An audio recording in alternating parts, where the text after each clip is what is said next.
and welcome back, friends. Today we're going to explore a topic that has sparked curiosity for many people over the years: the lost 7 books of the Bible. These are often mentioned in discussions about the biblical canon, and some people have wondered why they are not included in most modern Bibles. Is it true that there are lost books of the Bible? Why were they excluded? What does this mean for our understanding of Scripture? Let's dive into these questions and explore the truth behind this topic. What are the lost 7 books? When people refer to the lost 7 books of the Bible, they are typically talking about books that were once part of certain early versions of the Old Testament but were eventually excluded from the Hebrew Bible and most Protestant Bibles. The 7 books often mentioned are Esdras, Tobit, Judith, Wisdom of Solomon, Sirach, and Baruch. These books, along with others, are found in a collection known as the Apocrypha, a term that means hidden or secret. These are books that are not part of the Hebrew canon but were included in some ancient versions of the Bible, such as the Septuagint, a Greek translation of the Hebrew Scriptures, and the Latin Vulgate. Why are these books not in the Protestant Bible? The reason these books are not found in the Protestant Bible goes back to the development of the biblical canon, the process by which the books of the Bible were recognized as inspired and authoritative. The Hebrew canon. The Jewish people, by the time of Jesus, recognized a specific set of books as the authoritative scriptures. These books form the Hebrew Bible, also known as the Tanakh. The books that make up the Tanakh don't include the apocryphal books. Septuagint.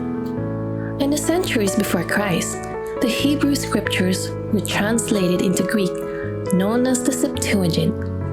These translations included many of the books now known as the Apocrypha, which were written during the times between the Old and New Testament. This is why these books were included in early Christian Bibles. The Reformation. During the Protestant Reformation in the 16th century, reformers like Martin Luther sought to return to the sources of Christian faith, which meant returning to the Hebrew Bible's canon and rejecting the apocryphal books.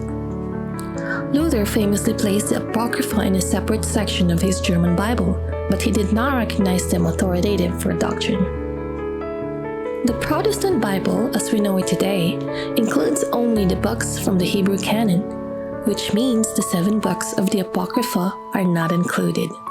What about the Catholic and Orthodox Bibles? Oh, the Roman Catholic and Eastern Orthodox churches accept many of the apocryphal books as part of their canon. This is why the Catholic Bible contains these books, known as the deuterocanonical books in the Old Testament. Now these books include Tobit, Judith, Wisdom of Solomon, Sirach, Baruch, and Maccabees. While the Catholic Church and Eastern Orthodox Church consider these books to be scripture, Protestant denominations don't. This difference in the biblical canon is one of the reasons why there are variations in the Bible across different Christian traditions. Why were these books excluded? The exclusion of these books from the Protestant Bible wasn't done arbitrarily. It was based on several factors. Number 1, authorship.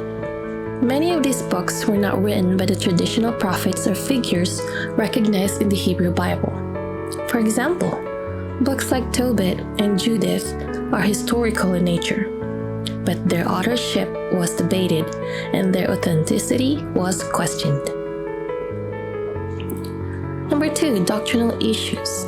Some of the teachings found in the apocryphal books, such as prayers for the dead and 2 Maccabees, were considered inconsistent with biblical doctrine, especially with teachings found in the New Testament. And number 3, historical reliability. While these books provide historical insight, some of them were not seen as divinely inspired in the same way as the books of the Old Testament, which had been recognized as scripture by the Jewish people. You may be wondering, should I read these books, even if they're not part of my Bible?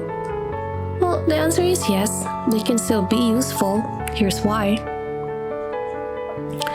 Historical value. The apocryphal books offer valuable insights into Jewish thought, culture, and history during the intertestamental period.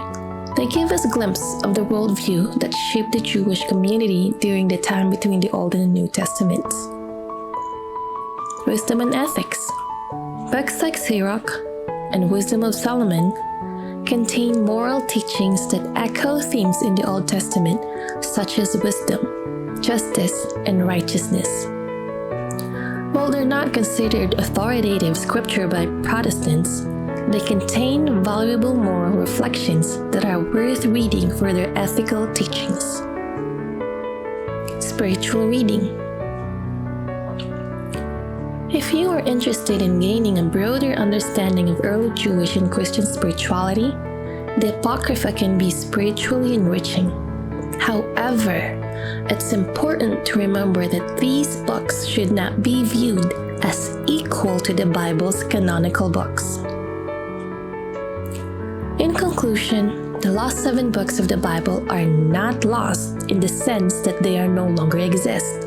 Rather, they are part of the Apocrypha, a collection of writings that were excluded from the Hebrew Bible and Protestant Bibles. These books were included in the Septuagint and the Latin Vulgate, but they were not universally accepted by all Christian traditions. For Protestant Christians, these books are not part of the canon because they did not meet the criteria for inspired scripture. However, for Catholic and Eastern Orthodox Christians, they're included as part of the Deuterocanon. While these books may not be seen as divinely inspired by all Christians, they still have value for understanding the history, culture, and ethics of the time. If you choose to read them, approach them with the understanding that they are not equal to the canonical books of the Bible, but they can still offer insights into the broader context of Scripture. Thank you for joining me in this exploration of the last 7 books of the Bible today. I hope this helps clarify their significance and role in biblical history. God bless you as you continue to study His Word. See you next week.